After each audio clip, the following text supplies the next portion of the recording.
Before we get started today, I would like to draw attention to a GoFundMe that my friend and the moderator of our Discord channel, Malcaria, is running. She's trying to raise money to visit her brother who is stationed in Japan. She's trying to raise $1,800 by May 16th. I had said April 28th previously. That's just because I don't know how to read. So that was my mistake. So she's trying to raise that much money by May 16th, which still isn't very long.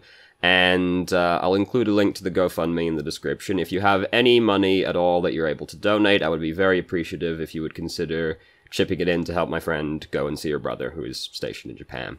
So, thank you very much for listening and donating any money if you do, and now let's get back to business.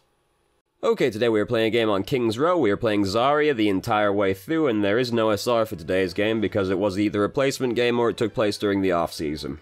Either way. Also, as a result, I don't really care what the team composition is that much, because people are usually just fucking around. Secondarily, estimated SR was around 1700, so I wouldn't care about team comp then either, because people in that SR don't know how to play their heroes correctly, so team compositions don't function as they should anyway, so team composition is largely irrelevant at that point. So, as you can see, we are part ways into this game. We are about 20 seconds into the rounds. Who cares? As we can see, two of them are dead right now, so they aren't going to be getting very much done. Orisa has decided to stand over there, which is not exactly recommended, especially for somebody as slow and laborious as Orisa. Because if she gets in trouble over here, damn, she's got a long way to go to get back to safety. She has to go across the entire courtyard to get back to our side of the map, so... And also...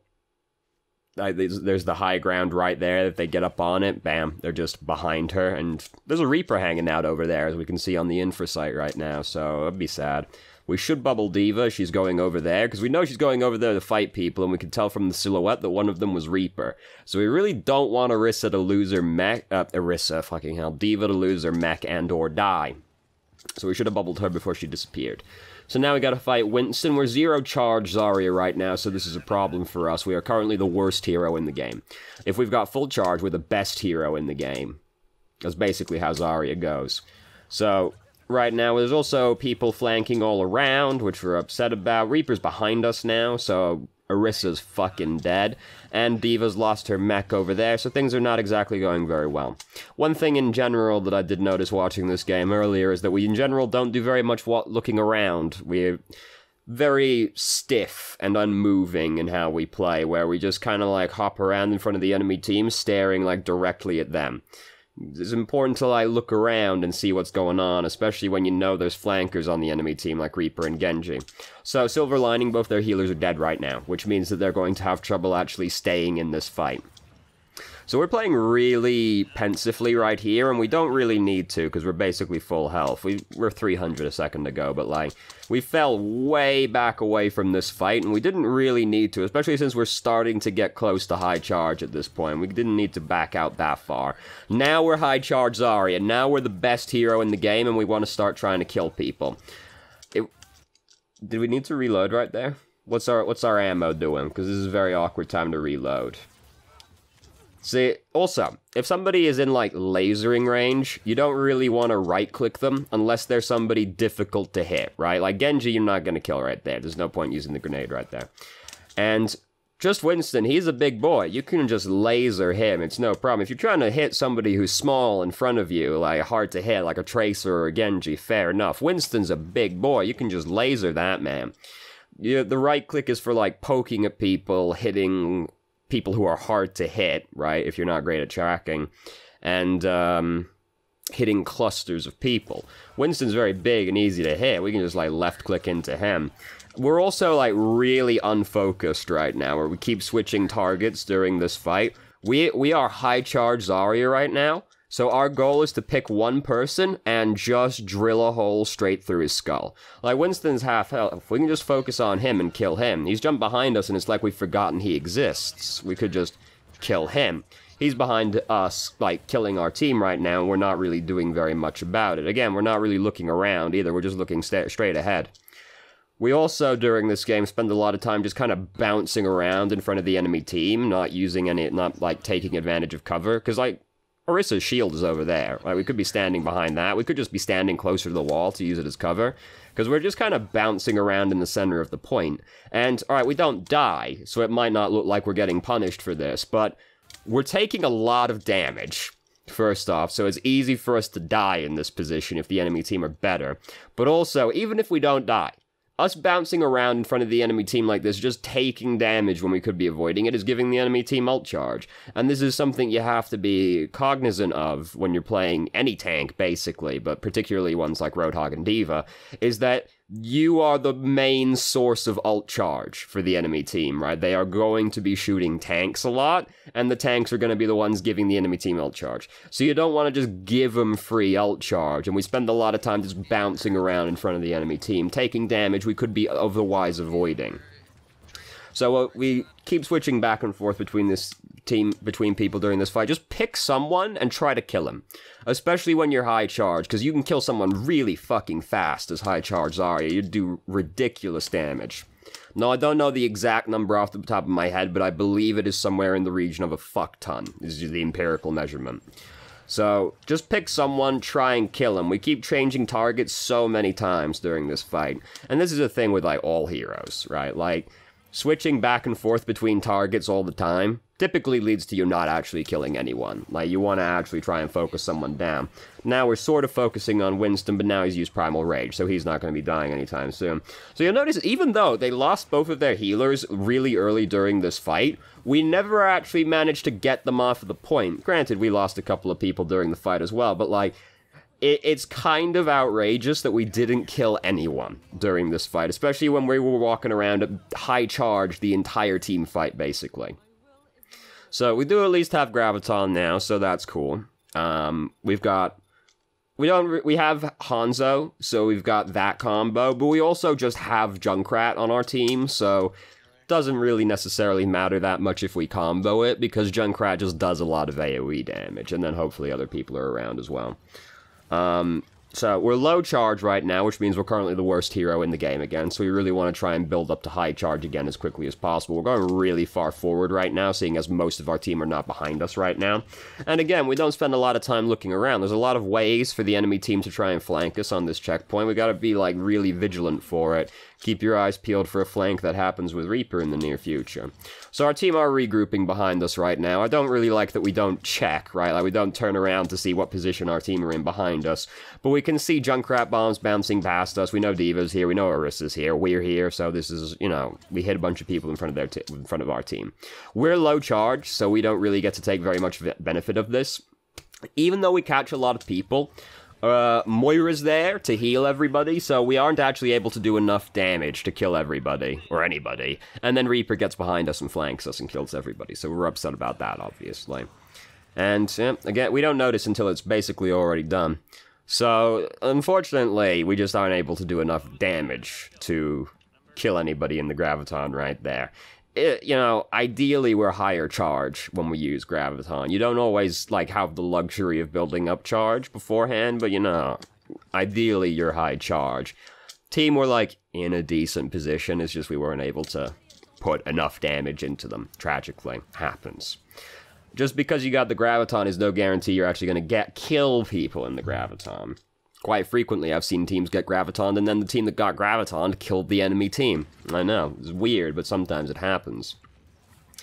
So, this bubble here doesn't do very much, because Hanzo's not in a position to take any damage. Remember, we're low charge Zarya right now, so we're currently the worst hero in the game. We're working on becoming the best hero in the game. This is a general thing with Zarya, is that people typically use their bubble. This is more so true for the bubble your targeted bubble. The bubble, your own bubble, you have a little bit more freedom in how you use. But typically, bubbling other people before, like, and let me restart this because I've fucked up my own train of thought like 3 times. So, typically people use Zarya's bubbles predictively, like, oh, that person's gonna take damage, so I'm gonna put the bubble on them so that they don't take any damage. Now, what often happens is that the person you put the bubble on just takes no damage, and then you get no charge out of it. What tends to be better is if you wait for the person to start taking damage, because that means they're actively being shot at, right? And then you'll always get some charge out of it, because they're not going to react the frame the bubble appears and stop shooting them. So you'll always get some charge out of the bubble. But also, if they haven't started shooting at the person yet, it's easier for them to not start shooting, right? Because they'll go, oh, wait, hold up, all right, now I'll start shooting. If they've already started shooting the person, it's harder to stop yourself. Also, they tend to be greedier and be like, that person took damage. If I break the bubble, I'll kill them. And then you just get fucking full charge, easy money. So it tends to be better to wait for the person to start taking damage and then put the bubble on them. Because you'll always get some charge off of them, if nothing else. Now, you can take that advice too far the other way. Don't wait until they're like half health or something like that to bubble them, right? Like, when they start taking damage, you put the bubble on them. Also, there are circumstances where, yeah, fair enough. You can predict that damage. Genji's right next to Mercy with his Dragon Blade out. He's probably gonna cut her. You don't really need to wait for him to start cutting her, you know, that kind of thing. Your own bubble you have a little bit more freedom with, because you can, of course, just bubble yourself and then walk across somebody's line of sight to take damage. But the targeted bubble, you typically have to get a little bit more creative to actually get any charge out of it. And getting to charge... Like, a lot of playing Zarya ties into getting charge, right? Because so much of Zarya is based around building up charge, because the best thing about Zarya is obviously that Graviton is one of the strongest ultimates in the game. If you're constantly walking around low charge, you're going to take forever to build up Graviton, which just means you're not a very effective hero. Also, Zarya, to be a tank, needs to be high charge, because the way that Zarya generates space for her team is by being a high damage threat. So if you're walking around at low charge, you are not a high damage threat, and therefore you're not going to create space for your team, which is important for playing a tank. So much of playing Zarya ties into getting charge on your weapon, which we do struggle with at various points during this game. Like, right now, we've used like 4 bubbles, and we're still hanging around at 25 charge right now. So we're not exactly doing a very good job of generating charge right now. It is also a little harder to generate charge in, like, lower SR, because people are bad at focusing targets, you know, kind of like we were earlier as well, so... it tends to be a little harder to generate as much charge off of one bubble, but at the same time, they're also more likely to shoot the shit out of your bubble because they're bad, so, you know. So Genji's using Dragon Blade right now. We don't really have very much to fend him off with. Now he's been sound barriered as well. We're going to lose this checkpoint. That's just how it is. You know, they've got ultimates. We don't have ultimates. You die. You lose the checkpoint. Overwatch is this way. It's very based around ultimates. If the enemy team's got more ultimates than you, there's not very much you can do about it, really. Unless the hand of Daddy Kaplan comes down and blesses you in that fight. So, we're currently losing a lot of ground. Orissa's used the bongo for essentially no reason. They actually don't break it, even though it's just kind of out in the open. It actually even goes the full duration. How about that? So we've almost got Graviton built up, and miraculously enough, they're actually starting to stall out. I know, isn't that incredible? But at the same time, a lot of our team are dead. So D.Va's used her self-destruct, it killed Lucio. Again, they're not gaining much ground right now.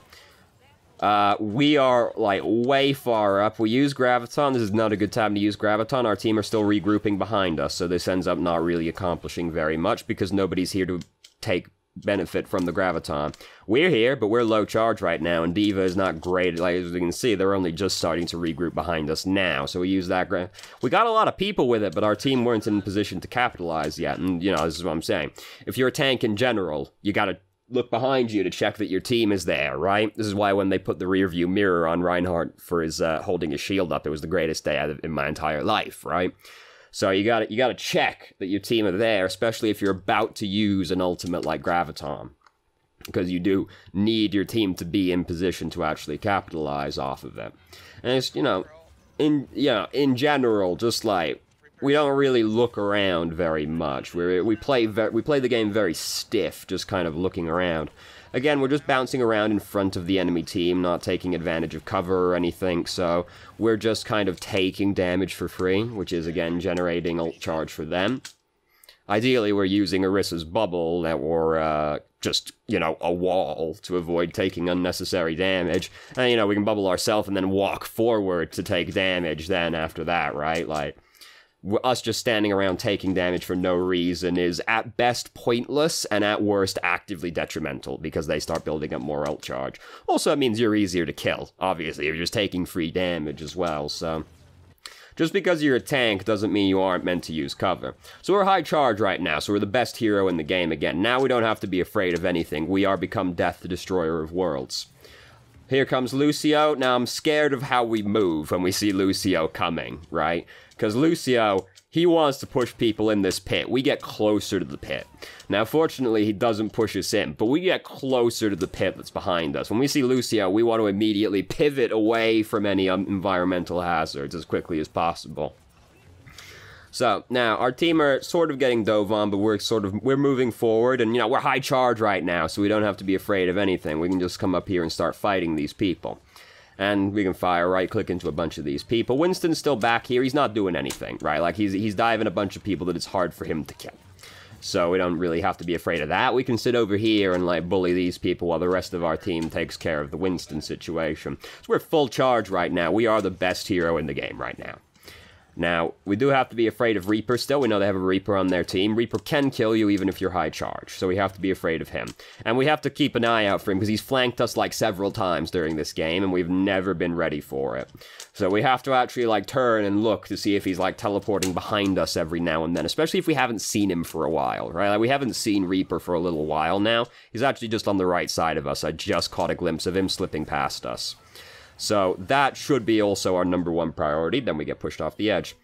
This is also something to bear in mind. If you're the off tank, right, which Zarya is, if there's a flanker on the enemy team, like Tracer, Genji, Reaper, that's your job to go back and help people with that, right? Because the main tank, which is like Orisa and or D.Va, depending on your perspective in this game, it's their job to hold the front line typically, and your job to go back and help with the back line with the flanker.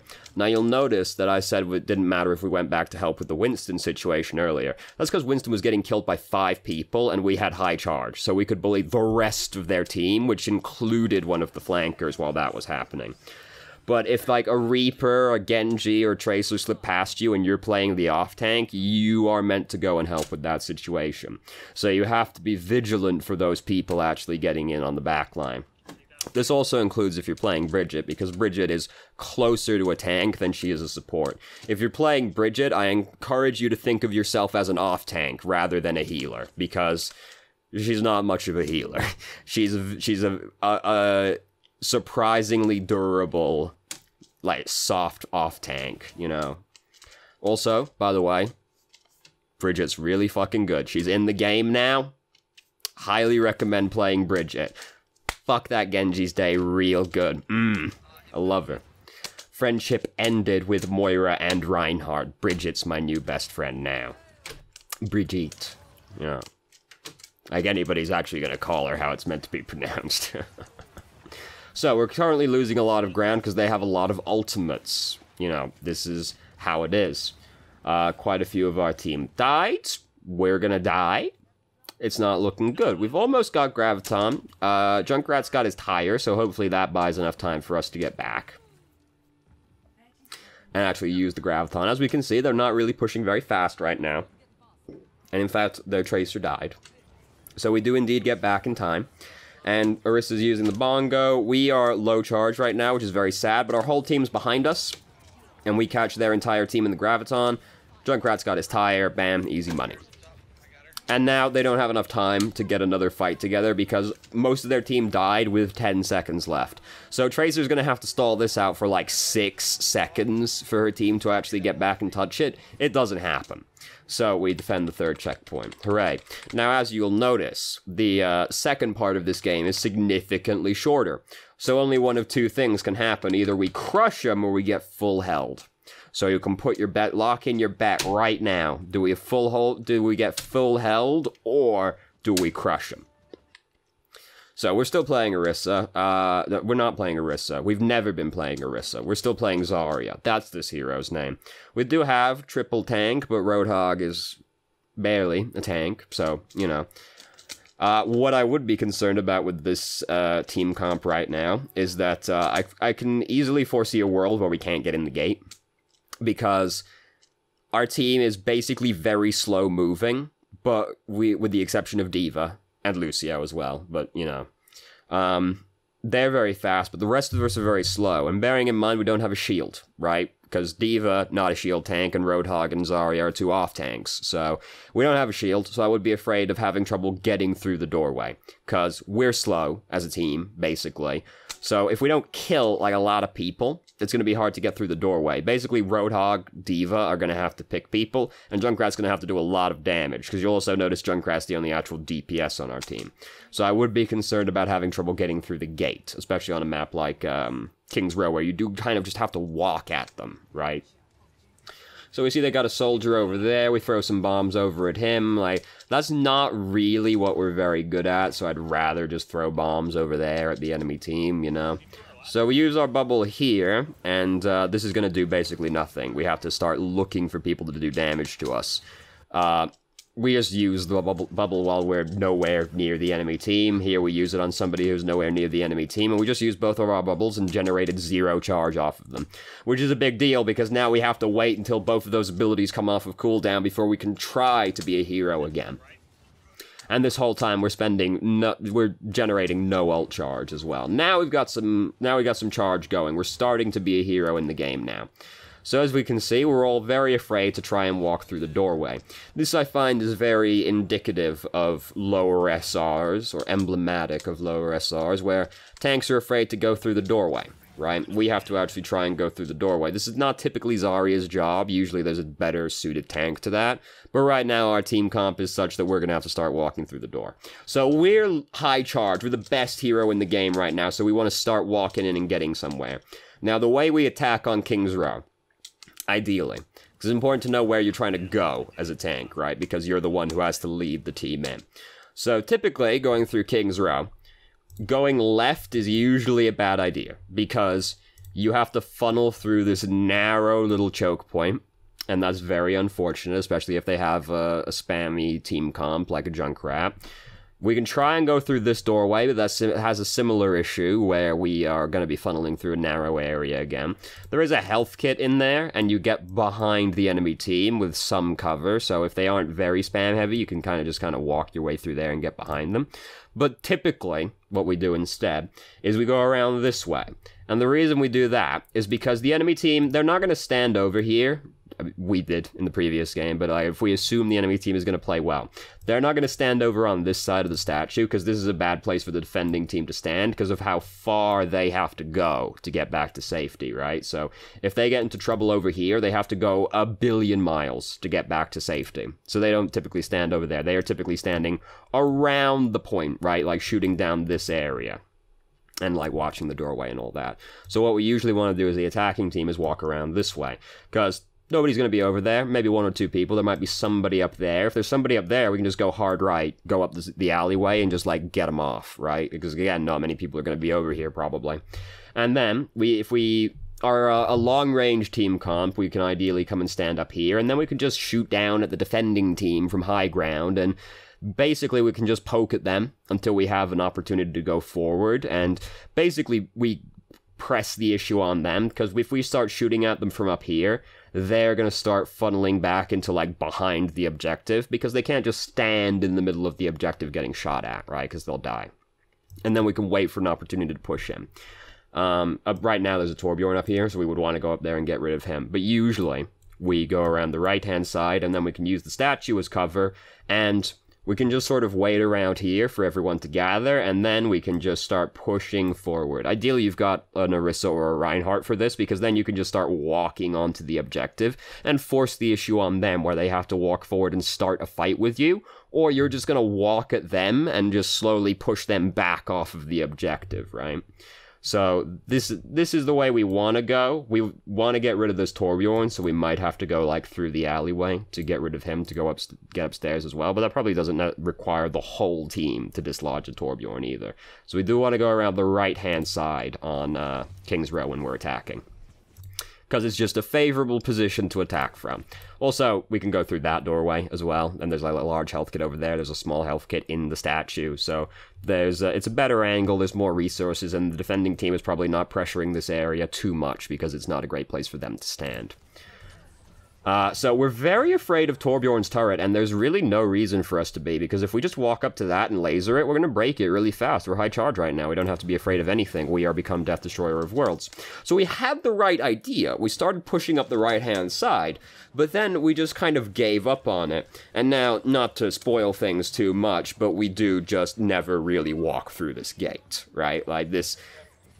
We do the thing where we just kind of sit in this choke point for a long time, and now we start pushing up onto them, but we're not allowed to push up onto them right now, because if we go back, we're watching the kill feed. Watching the kill feed's very important.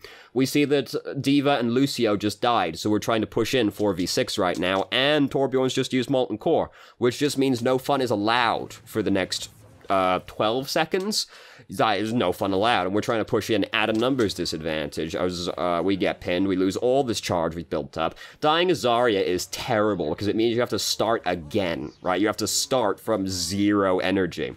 This is also why Zarya is usually a really low priority res, because she does start from 0 again, which means there's usually better people to res than Zarya. So now we have to generate charge again. Unfortunately, the very first bubble we use gets close to max value, so, you know, we've gotten a nice little kickstart right there.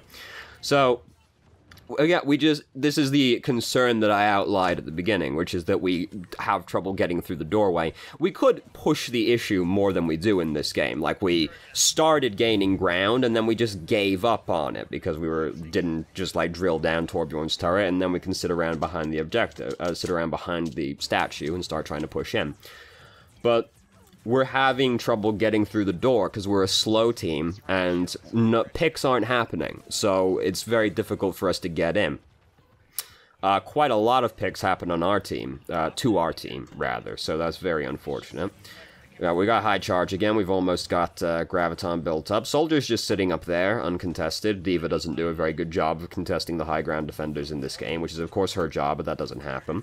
We are surprised by Roadhog right there, even though that's where Roadhog's going to be standing, because they're pushing really far up to the choke point. They're standing further up than they should be, but they're not getting punished for it, so, you know. We have Graviton right now, so that's cool. We really want to use this as soon as possible. Diva wants to combo her ult with our ult, which is, I think, the principal reason we hold it for so long. Graviton and Self-Destruct is not a very good combo, especially when the enemy team has a Reinhardt, because we have to break his barrier before we can even try the combo. But the combo itself is still so slow because of how Self-Destruct is that it's not really worth it. A better combo for our team composition is comboing it with Whole Hog, because he can we just Graviton them, and then bang, he just starts chewing through their entire team. Graviton Whole Hog is a good ult combo as well. Like, we hold on to this, I think, because Diva wanted to combo, but, like, that's a worse combo than with Roadhog. So this is a bad time to push in, because we're at a huge numbers disadvantage right now. I think we feel pressured to go in because Moira started using her ultimate. We are high charge, and we're gonna lose pushing in on that fight. Just don't even try it. Let Moira go and kill herself, whatever. It's more important to me that we save our 90% charge than push forward on a push that will never work because we're down several people. It's just not gonna work. Pushing in at a numbers disadvantage is ludicrously difficult. It's basically impossible to do. So we get this one Graviton, and we're just being greedy. We're standing around in front of the choke point, like, we just position mad greedy and get punished for it. Like, again, we gotta use cover. We just stand around getting shot at, right? And there we just push forward, get killed. So we do just get this one Graviton, and we don't use it. We never actually use this Graviton. Not to spoil the outcome or anything, but I think you probably figured how this was gonna go fairly soon in. Yeah, so, see, here is the combo we're actually missing doing right now, because we're waiting to use it with Diva, and we just get killed, we just, like, poke our face out, immediately get bursted to death. It's bad times. So, in general, we could have tried to force this issue more, like, we just do the thing tanks do in low SR, and just sit around at the choke point and never really gain any ground, probably because we're too afraid to try and push in. So, we try and force the issue more and just try and walk in and push up behind the statue, right? Or, if we don't think we can do that, we can just change to a barrier tank, right? And, like, Reinhardt or Orisa and try to walk through the doorway. But I think we could have pressed the issue more, especially the one time we started going in, and then we got scared off by Torbjorn's turret. Like, there was no reason to be afraid of that. We could have, like, tried to stay in there on that push, because things were going alright at the start. And then we started giving up ground, and then it all fell apart very quickly. So we could have pushed it more, but also, changing to a shield tank would have been probably more helpful overall because of the very slow nature of our team. We do literally just have to walk through the choke point, and that's very hard if you don't have a barrier, and no picks are happening. No picks happened. So we could have picked Reinhardt, just like walked our team behind the statue, get behind the statue, let the shield recharge, and then just walk at them and force the issue on them. And they don't want to have the issue forced on them, right? Because think about their team, right? It was Soldier, Hanzo, Torbjorn. They're long-range people. If we just walk on to the objective and force them to come on and contest the objective, we will have the advantage over them because of their long-range heroes, and we're on there trying to beat them to death, right? So, unfortunate. Very sad time. So let's look at these related videos real quick. We got a lot of fighters stuff. I was watching some fighters tournaments. This is not a furry convention. This is a man named Sonic Fox, who is very good at fighting games, fighters in particular, and this is kind of his thing. He used to just have a hat. Now he has a fursuit. So there's that. Let's see. That's another video. I was watching this very series of videos, so that's fair enough. Gymquisition. This is like, has zero relevance to me at all. But I am subscribed to a man that occasionally posts things about Isaac, so I guess, you know, that happens. So, overall, look around more. Concentrate on generating charge, because it is very important for playing Zarya that you get to high charge and then maintain it, because she needs to be high charge to perform her role, to actually get her ultimate, and to actually create space for her team, because Zarya does need to do damage to create space. She doesn't have many other means. She has her bubbles to block damage, but, like, in terms of generating space, it is purely damage threat that she does that through. Because you see a fully charged Zarya, you are scared of that Zarya, right? And then when you are high charge, leverage it. Like, find somebody, pick a target, don't switch targets all the time, pick a target, and kill that target, right? High charge, you can kill a 200 health hero very fucking fast. So just focus that boy down. Check to make sure your team are in position to capitalize on Graviton. Don't worry too much about, like, a mediocre at best combo, right? Especially when you got a Junkrat, that just kind of gives you an innate combo of just, like, if you're high charge and you got Junkrat there, you just go up and start dumping grenades into there, right? Your high charge grenades and Junkrat, and that's enough to kill people in a Graviton, right? And the rest of your team are there as well, doing some damage. And, like, Roadhog's a better combo than Diva's ult. Like, Diva self-destruct and Graviton is a very bad combo because it takes so long to actually happen. And there's so many things that can go wrong with Diva's ultimate. Like, look around more. Make sure you make sure flankers aren't fucking your backline, because that's your job to deal with as an off tank. Reaper's obviously scary to Zarya, but you still have to try and help with that situation. And in general, like, we don't spend a lot of time looking around. We do just stare straight ahead at the enemy team a lot of time, and, like, we need to be looking for the flankers, especially as an off tank. And yeah, those are the things that stood out the most. So thank you very much for watching. If you did, if you have any questions, feel free to ask. I'm more than happy to answer. If you haven't already, you can join our Discord and ask questions more directly and have a conversation about them, or just shitpost with us. And I hope you found the video helpful.